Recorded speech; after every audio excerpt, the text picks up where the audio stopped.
Magandang araw po sa lahat. Magandang araw sa mga taga-Pilipinas, sa lahat ng mga Pilipino na nanonood. Maraming salamat po. Magandang araw sa inyo.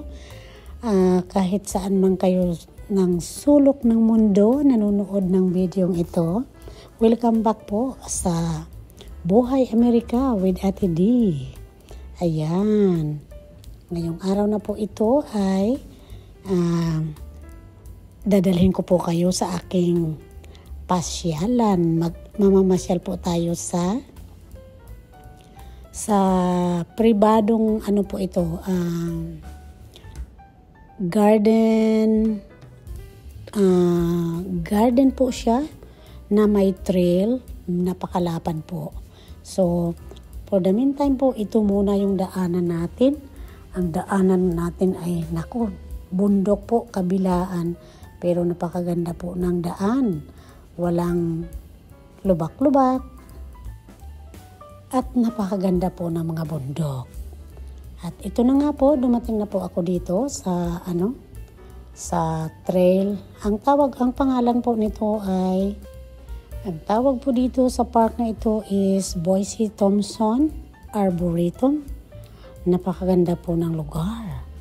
At kasi po, gustong-gusto ko pong makakita ng mga fall colors kasi nung nag-uumpisa po yung fall season dito at syempre mahirap po makahanap dito sa part ng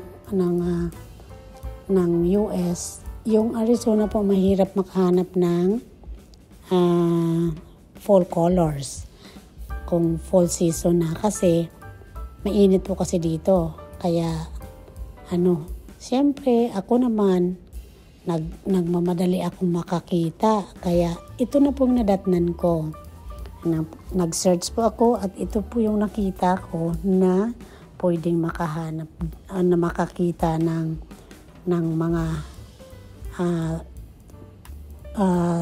mga kahoy po na nag-change yung color ng mga dahon. So, dito pumunta ako. Ang bayad po dito, ang entrance is $45 each person. So, ayan, may mapa-mapa po dyan, maanuhan mo, makikita pagdating mo, makaano ka dyan. Pero, hindi pa po masyado ang pag-change ng color hindi pa peak season yung color. Pero makakakita ka na po ng mga nag-change yung color niya. Ayan, yellow. Makakakita ka na nun. Pero yun lang muna ang makikita mo, hindi marami. Pero at least na-enjoy ko din po kasi napakaganda din po ng hiking.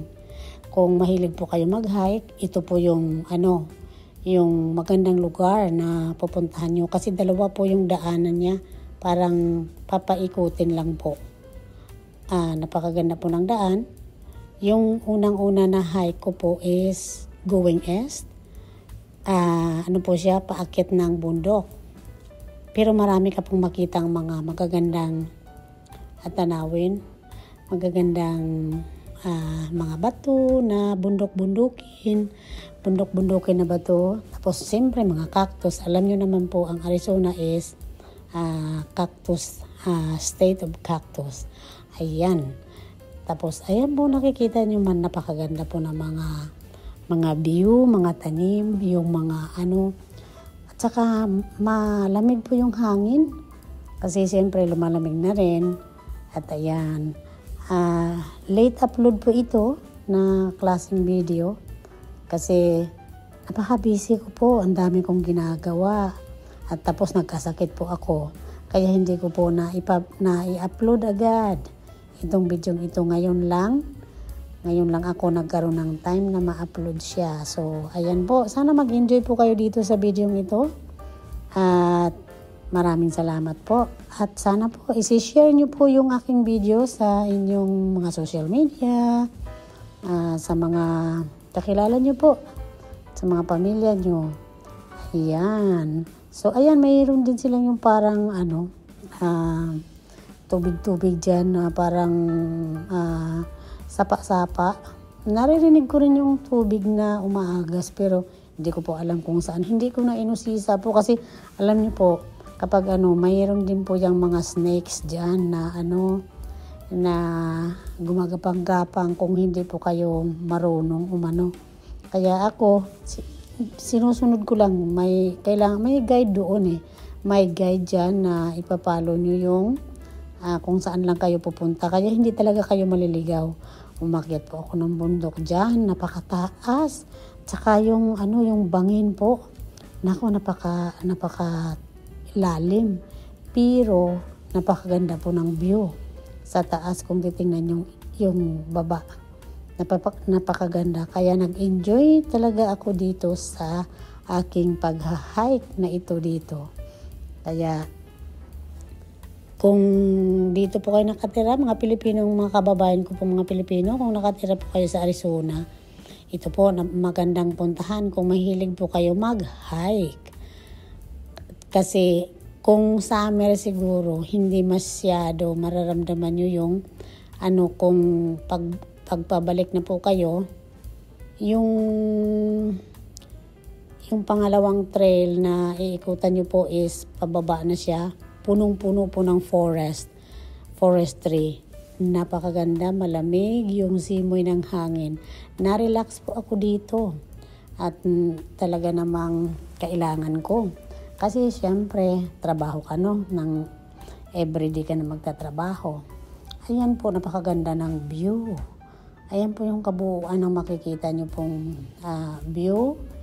Bulubundukin siya, pero marami pong mga rock formation na makikita nyo. Tapos mayroon pong bahay doon sa bundok na yon na tsaka sirado po yun. Hindi ko lang alam po kung may nakatira doon, pero napakaganda pong tingnan kapag nandun po kayo sa tuktok. Ayan, so medyo bumababa na po ako, papunta na sa pababa na yan. Napakataas po ng bundok na naman ang klase ng bundok, bato. Kasi dito sa Arizona, puro bato kasi yung mga bundok na yan. Tapos, ayan, makakita po kayo ng mga cactus, mga iba't ibang klase ng cactus. Ayan, mayroon din po silang parang kamalig-kamalig, rest house ba? Kung baga pwede kang doon, kubo-kubo. Ayan, mayroon silang mga kubo-kubo na pwede mong pagpahingahan kung napagod ka na. Pero, syempre ako, talagang gusto kong tuloy-tuloy. Kaya, hindi na ako nag-stop sa kubo. Kinuwan ko lang ng video. Ayan, ito nasa ilalim po ito. Ayan, tuloy-tuloy yun doon. Itong path na to, dyan po ako dumaan pababa. Kasi ito, na ito yung bangin na napakalalim po niyan kapag nasa ibabaw ka. Pero pag dumaan ka dun pag bumalik ka, yan pababa, yan madadaanan mo na yun. Ayan na, diba? Papunta na ako sa baba. Ayan, maganda din ang daan. Kapag ito pabalik na sa main entrance, na siya, patag na. Kumbaga plain na yung daanan mo.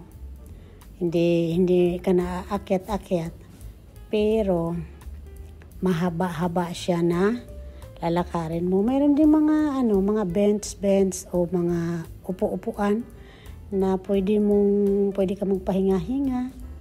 Kaya hindi ka masyado na mapagod kasi mahaba, napakalapad po nito ng trail na ito. Maganda siya. Gustong-gusto ko dito. At saka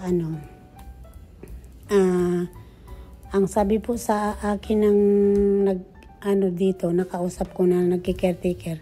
Ang sabi daw nila, ang peak season talaga nung mga dahon ng tree na makikita mo yung mga magagandang color niya is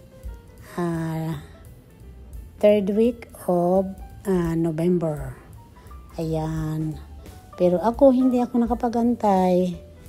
Pumunta na ako dito ng mas maaga pa dyan. Kaya kasi talagang gustong-gusto ko nang maka-relax. Pero tingnan mo, mayroong mga magagandang magagandang tree na nag-change na ang color ng mga dahon nila. Hindi lang lahat. Ayun. Sana po mag-subscribe kayo sa aking channel. Huwag kalimutan po, like, share, and subscribe. Buhay Amerika with Ate D. Ayan, mga kababayan ko, mga kabayan, mga kamag-anak, mga kapamilya. Ayan. So, ayan, may mga hagdan-hagdan ito, stairs dyan kung gusto nyo pong lumisa. Ibang dadaanan nyo, pwede. Pero ako, hindi ako umalis talaga sa main trail kasi mahirap na maligaw. Kung wala ka namang kasama, mahirap. Kasi mamaya mawala ka. Bulubundukin. At saka, makakita ka man ng mga tao din kapag yung nasa main trail ka. Pero yung iba, nag-adventure talaga. Ito, bridge ito. Yung parang tulay na papunta dun sa kabilang bundok. So, kung gusto mong umakyat dun sa kabilang bundok, dyan ka dadaan sa bridge na yan, sa tulay na yan, pwede.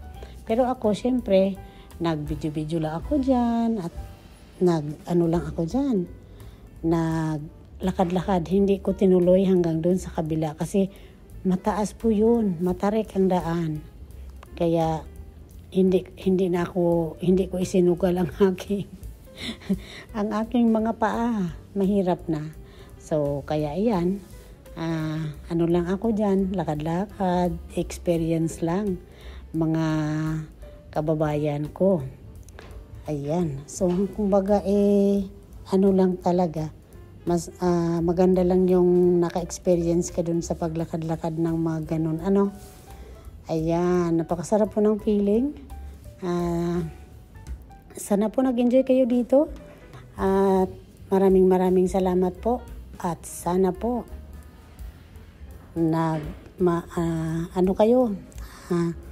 may maligayang Pasko na. At manigong bagong taon sa inyo lahat yan. Shout out po sa aking mga kababayan sa Pilipinas. Kahit dito mga kaibigan ko po na nandito sa Amerika. Hindi ko na lang mabanggitin po yung mga pangalan nyo. Pero alam nyo naman kung sino kayo.